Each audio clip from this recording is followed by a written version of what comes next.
What do you think are some keys to a successful college experience, whether that be professional or social, or however you want to interpret the question? Well, you just played it right into my hand. This is like the number one thing I give presentations about. Talk about it in my class. Get involved. All right, that's the number one thing. I've seen so many kids. I know so many kids who've like literally dropped out of their college because they're not having a good time. Literally, there's one kid, but he dropped out of ASU because he lived off campus his first semester. That's the worst way you can do. You have to engage yourself, put yourself into campus, immerse yourself with the experience, because that's how you get to meet new people, see new experiences, all that stuff.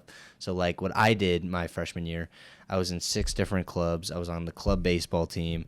I was pledging a fraternity. I was doing all this. And again, like time management is huge for that. But you got to find out what you like and don't like, and you got to meet so many cool people. Like when I ran for business school senator, I was running against 5 different people running as one.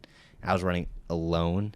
I lost, unfortunately, but I lost by 5 votes. It's because how immersed I was, because I had my connections, and that's what college is all about, is connections. Because in the real world, you're gonna need someone. I have one of my best friends at ASU. He designs logos, and for my job, I literally need logo design, so I just reach out to him. See, the connections are very big, and that's all about getting involved. So like I was in country line dancing, which I didn't even know about, but that was such a fun experience. And then club baseball, I've played baseball throughout my life. I loved that, and that's how I met my logo design friend. But again, it's just all these weird things where you get to meet new people, and they'll help you outside of college 100%. So that is the number one way you can elevate your college experience, is to get involved, because that's how you meet new people, and it's a lot of fun. So is meeting new people and becoming super social something that you've really had to work on while you were at college?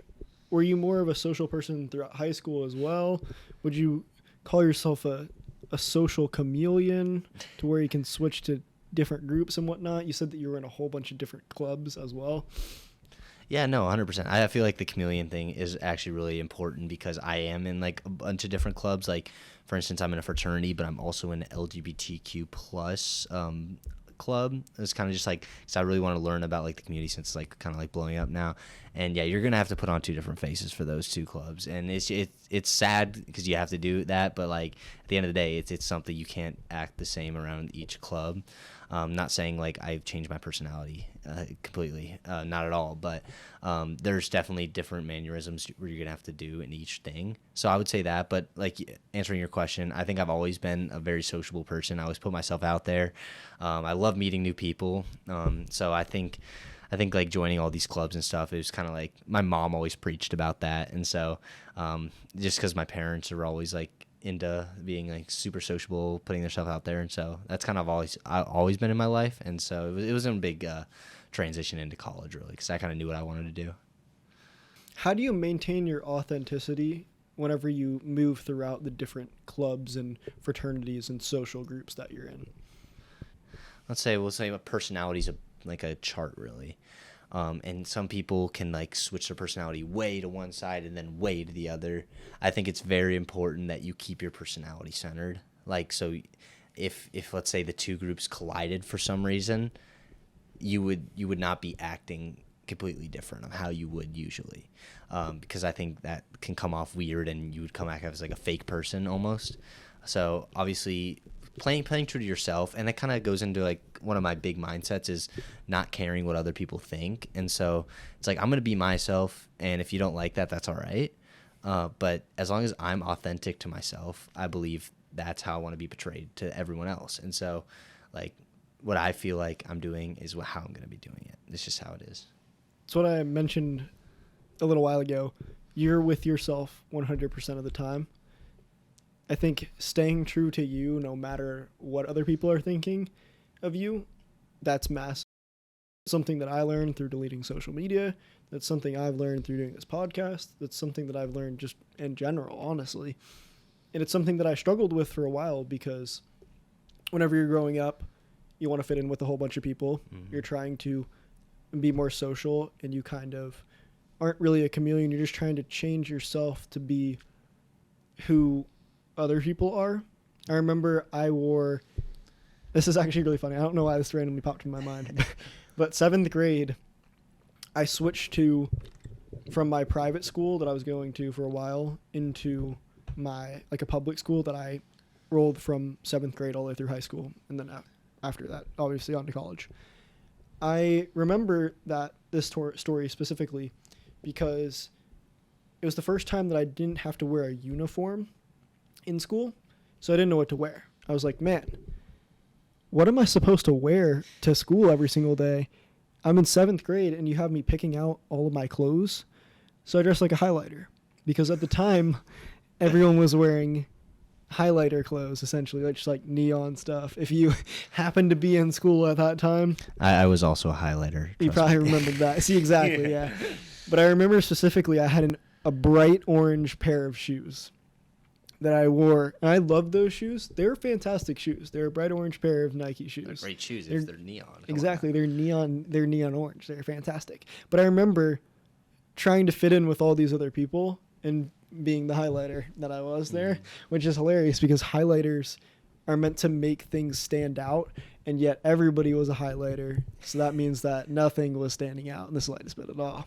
Just put that one together as well. I learned authenticity is the greatest gift that I can give myself and give other people, because if I'm trying to change into someone who I'm not, all the relationships then are not built on trust. And if trust is a super important thing in the relationship, and you don't trust yourself enough to just be yourself around other people, relationships are not going to be the most amazing thing for you. And a lot of your life is going to crumble. That's why I really think staying true to yourself is so unbelievably important. And it's taken me a long time to realize that, but I've noticed a lot of people on this podcast say the same thing. So definitely work on that, guys. Now, because at the end of the day, you're going to be going home alone with yourself, and you're going to be alone with your thoughts. And if you're constantly changing personalities, and we're lucky enough, still, obviously, we still have to figure out things, but like to know this like big portion of information this early on, some people will go their whole lives without knowing this and be fake to like have different personalities for everything. It's very important to understand both professional and in social world. So that's really cool that you figured that out as well. Of course. All right, this is my last question here for you, Cole. You kind of touched on it at least a little bit already, but for my younger audience as well, maybe the people who haven't made it into college yet or just starting out in college, I want to hear if you could go back to day one of college, knowing everything that you know now, and speak to freshman year, first day of class, Cole, what piece of advice would you give him specifically? That's tough. I mean, first of all, like I said, and I think I did a really good job freshman year of it, is putting yourself out there and getting involved. That's number one, always.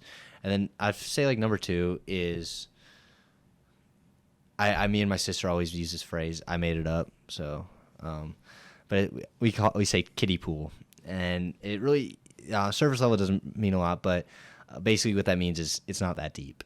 You got to think about everything that's going on right now, whether it's like drama, relationships, or anything. I always think about it a year from now. Will this specific thing matter a year from now? And if it doesn't, I don't stress about it.